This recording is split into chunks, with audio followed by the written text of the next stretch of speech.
You've been here before, wanting to grow, longing to feel close to God, but deep down, your soul feels stuck. You open your Bible, but the words blur like background noise. You whisper prayers, but your thoughts wander before your lips even move.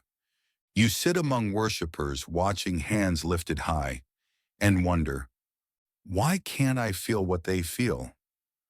What hurts the most is knowing there was a time you did feel it. There was a time you burned with passion when God felt near, his voice clear, but now it feels like fog, thick, unmoving, endless. You walk, but the way forward is dim. You try, but you feel nothing. And in that place, it's easy to believe the lie that maybe something is wrong with you, that maybe God is distant or worse, disappointed. But friend, let me whisper this into your heart. You are not alone. You are not too far. You are not forgotten. The Bible never hides the struggles of those who love God deeply. Elijah once sat beneath a tree and begged for his life to end. David, a man after God's own heart, cried out, "How long, Lord?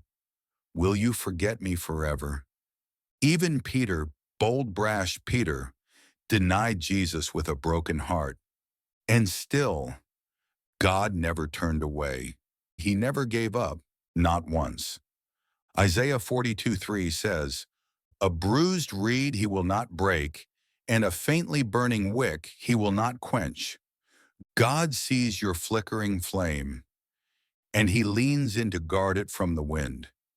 He doesn't demand more. He draws near in the stillness. If your prayers are quiet, if your Bible remains closed more often than not, if your heart feels cold, God still sees. God still waits. He waits, not to scold you, but to welcome you. Even if all you can say is, "Lord, I miss you," that is enough, because prayer isn't about perfect words, it's about honest ones. Even when your words feel empty, the Spirit prays for you. Even when your strength fades, God holds you up. And maybe today, the most faithful thing you can do is just take one small step, one verse, one whisper, one moment of stillness. Let that be enough. Your faith isn't measured by how loud you sing or how long you pray. It's measured by your return again and again. Philippians 1:6 promises us, "He who began a good work in you will carry it on to completion until the day of Christ Jesus." You may feel unfinished, but God isn't done. He is patient, he is gentle, and he is near. So today, come back, not with shame, but with surrender, not with guilt, but with hope. Return to the cross, not to impress God, but to rest in him. Look again at Jesus, arms stretched wide, heart open, still calling your name. Let yourself be loved again. Let yourself be held. Let's pray together. Lord Jesus, I come not with strength, but with surrender.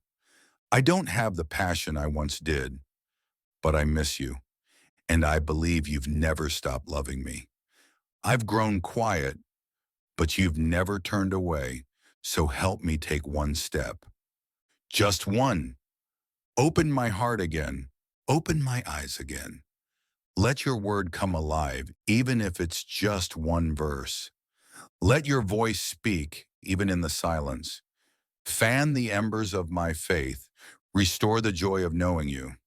Draw me close until I remember how to stay near. Thank you for never giving up on me, even when I've given up on myself. In Jesus' name I pray, amen.